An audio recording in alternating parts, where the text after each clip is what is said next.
श्री महारानी की जय। ये आज है षटतिला एकादशी की पावन प्रसंग को हम श्रवण करते हैं।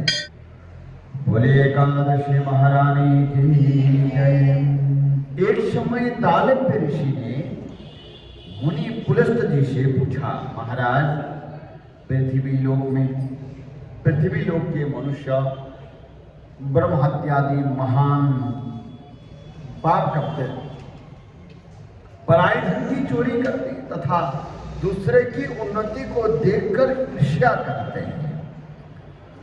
बोले साथ ही अनेक प्रकार के व्यसनों में फंसे रहते हैं।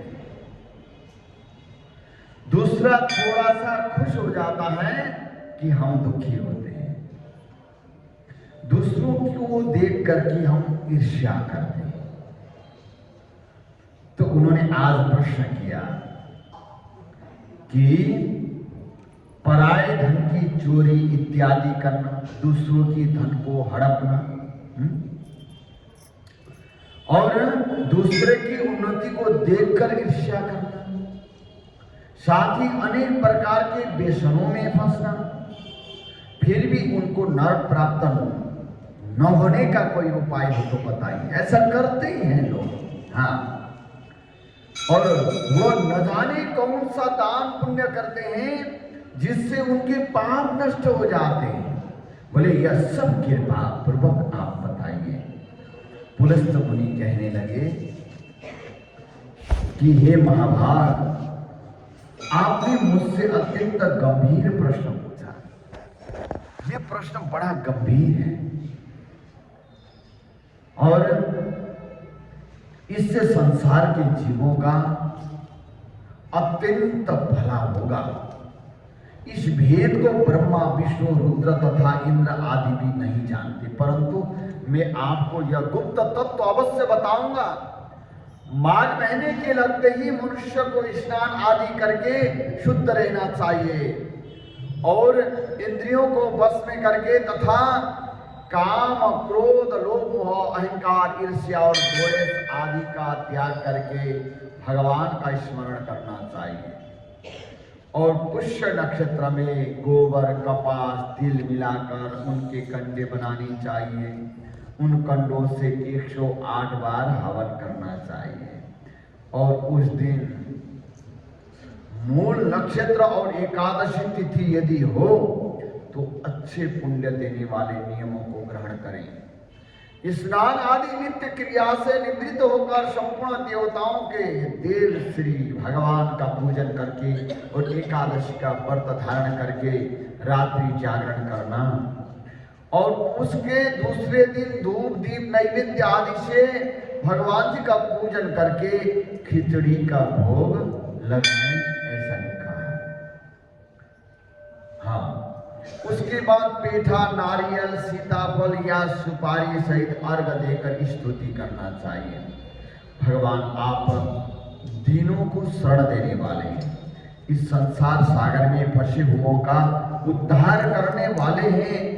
हे पुंडरीकाक्ष, हे विश्वभावन, हे सुब्रह्मण्य, हे पूर्वज, हे जगतपते, आप लक्ष्मी से इस तुच्छ अर्घ को ग्रहण करें। इसके बाद जल से भरा हुआ कुंभ ब्राह्मण को दान करें तथा ब्राह्मण को श्याम गौ और तिल पात्र देना भी उत्तम है। तिल स्नान और भोजन दोनों ही श्रेष्ठ है।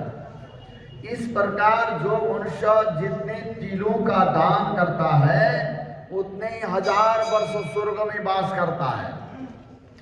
और इसको षटतिला क्यों कहते हैं? षट का मतलब है 6 तिल कहाँ से हो गए? तिल तो एक ही होते हैं, अथवा चलो 3 तो हो गए, काले हो गए, भूरे हो गए और सफेद हो गए, पर ये 6 तिल कहाँ से आ गए? षटतिला। बोले तिल का स्नान, तिल का उबटन, तिल का हवन, तिल का तर्पण, तिल का भोजन और तिल का दान, 6 चीज हो गए, षटतिला हो गए। तिल के 6 प्रकार के प्रयोग होने के कारण यह षटतिला एकादशी कहलाती है। इस व्रत के करने से अनेक प्रकार के पाप नष्ट हो जाते हैं। इतनी कथा कहकर पुलिस ऋषि कहने लगे, अब मैं इस सटतिला एकादशी की कथा तुमसे कहता हूं। एक समय नारद जी ने भगवान विष्णु से यही प्रश्न किया था और भगवान ने जो सटतिला एकादशी का महात्म्य नारद जी से कहा, सो मैं तुमसे कहता हूं। नारद जी कहने लगे, भगवान सटतिला एकादशी का क्या पुण्य होता है और इसकी क्या कथा है? भगवान कहने लगे, नारद मैं तुमसे आंखों देखी सत्य घटना कहता हूं, तुम ध्यान पूर्वक सुनो। प्राचीन काल में मृत्युलोक में एक ब्राह्मणी रहती थी। हाँ, और वह सदैव व्रत करती थी और इससे उसका शरीर अत्यंत दुर्बल हो गया व्रत करने से। और वह यद्यपि वो अत्यंत बुद्धिमान भी थी और फिर भी उसने कभी देवताओं या ब्राह्मणों के लिए अन्न या धन का दान नहीं किया। इससे मैंने सोचा कि ब्राह्मणी ने व्रत आदि से अपना शरीर शुद्ध तो कर लिया, अब इसको विश्वलोक तो मिल ही जाएगा, परंतु इसने कभी अन्नदान नहीं किया, इसलिए इसकी तृप्ति होनी कठिन है। ऐसा सोच करके मैं एक भिखारी बनकर मृत्युलोक में उस ब्राह्मण के पास गया और उससे भिक्षा मांगी। वह ब्राह्मणी बोली, महाराज आप यहां किस लिए आए? मैंने कहा मुझे भिक्षा चाहिए। इस पर उसने एक कभी देना तो था नहीं, धन अन्न आदि देना तो उन्होंने था नहीं। मन में क्या विचार किया, तो उसने एक मिट्टी का ढेला उनके पात्र में रख दिया है? और वो कहते हैं कि मैं उससे लेकर स्वर्ग लौट आया। भिक्षा में तो जो भी मिल जाए। तो एक समय की बात है, महात्मा बुद्ध भिक्षा याचन करते हुए जा रहे थे और जाते जाते, देखिए मन की भावना शुद्ध होना चाहिए हर किसी का, और दान देने के बाद हम कभी ये न कहें ओहो मैंने तो थोड़ा सा ज्यादा दे दिया, कम देना चाहिए था, कभी ये पश्चाताप न करना।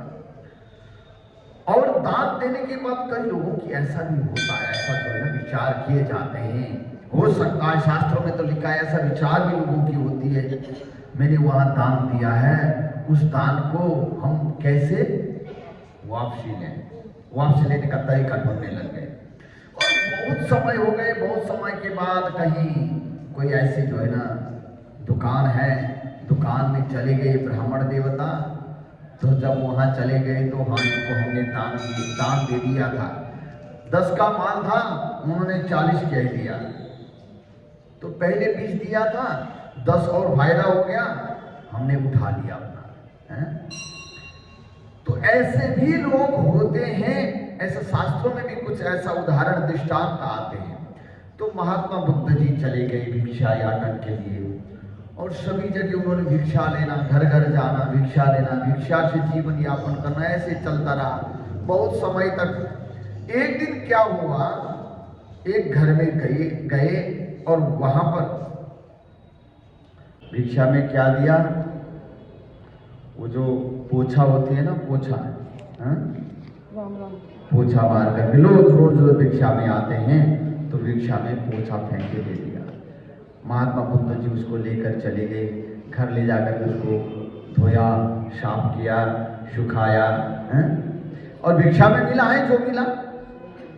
तो उसके बाद उन्होंने क्या कर दिया, तो दीपक बना करके, ज्योत बना करके उन्होंने जलाना शुरू कर दिया है? दीपक जलती रही। तो जब साफ करने के बाद तो पवित्र हो गए, और जो भिक्षा में मिला है उसको फेंक भी नहीं सकते, मिला है ठीक है।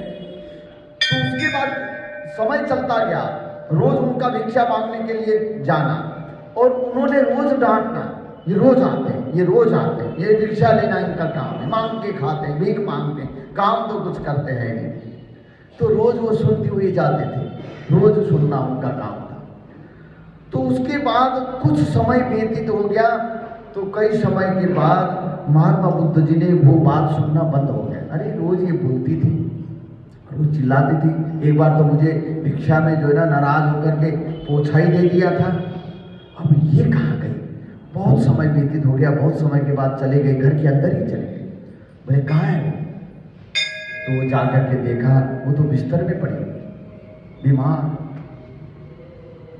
बोले महात्मा बुद्ध को देखते हाथ जोड़ करके आंखों से अश्रु बहाते हुए कहने लगी कि आप यहां? बोले हाँ।